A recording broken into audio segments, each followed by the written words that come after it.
21वां अध्याय शिवलिंग की संख्या। ऋषि बोले, हे महाभक्त सुत जी, हे व्यासदेव, आपने जो ये भली प्रकार से पार्थिव लिंग का अर्चन कहा है, इसके लिए आपको हमारा नमस्कार है। हे नीम वत्सल, आप हम पर कृपा कर ये बतलाइए कि शिव जी के पार्थिव लिंग की कुल कितनी संख्या है। सुत जी बोले, हे ऋषियों, पार्थिव लिंगों की संख्या कामना के अनुसार कही गई है। विद्यार्थी पुरुष प्रीति पूर्वक सहस्त्र पार्थिव शिव का पूजन करे, ऐसा करने से उसका मनोरथ पूर्ण होता है। धन का इच्छुक 500, पुत्र का इच्छुक 1500 तथा वस्त्र का चाहने वाला 500 पार्थिव लिंग को बनाकर पूजे।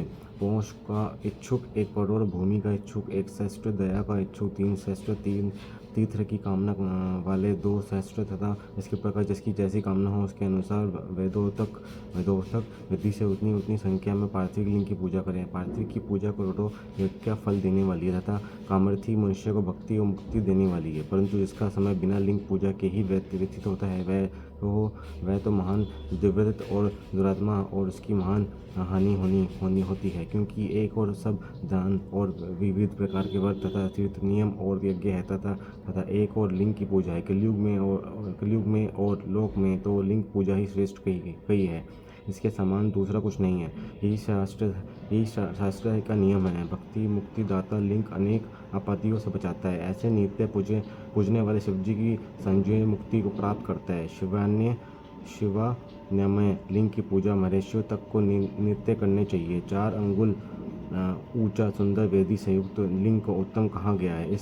उससे आधा मध्यम और उससे आधा अधम कहा गया है। चारों वेदों और सब शास्त्रों में लिंग की आराधना के समान दूसरा पुण्य नहीं है। विधान को उचित है कि वह सब कर्मजालों को छोड़कर नित्य एक लिंग की ओर पूजा करे, क्योंकि लिंग का अर्चन करने से संपूर्ण सदावर जंगम जगत पूजित हो जाता है। संसार से तरने का इससे सुंदर उपाय दूसरा नहीं है। ब्राह्मण, श्रेष्ठ, वैश्य, स्त्री तथा अन्य सभी जातियों को शिवलिंग की पूजा करने का अधिकार है। द्विजों को वैदिक मार्ग से पूजा करनी चाहिए, अन्य मार्ग से नहीं।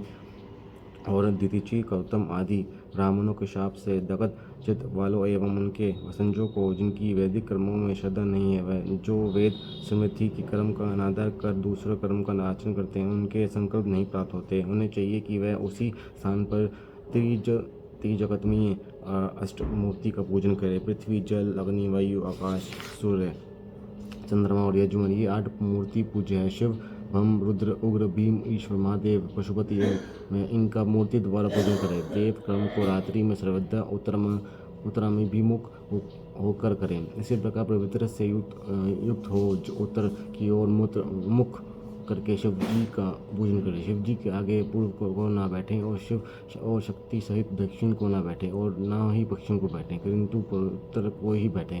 साथ ही भस्म और रुद्राक्ष की माला तथा बिना बेलपत्र के ज्ञानी जन शंकर का पूजन ना करें। शिव जी की पूजा में भस्म ना मिले तो मृतिका से ही लात कर त्रिपुंड लगा लेंगे।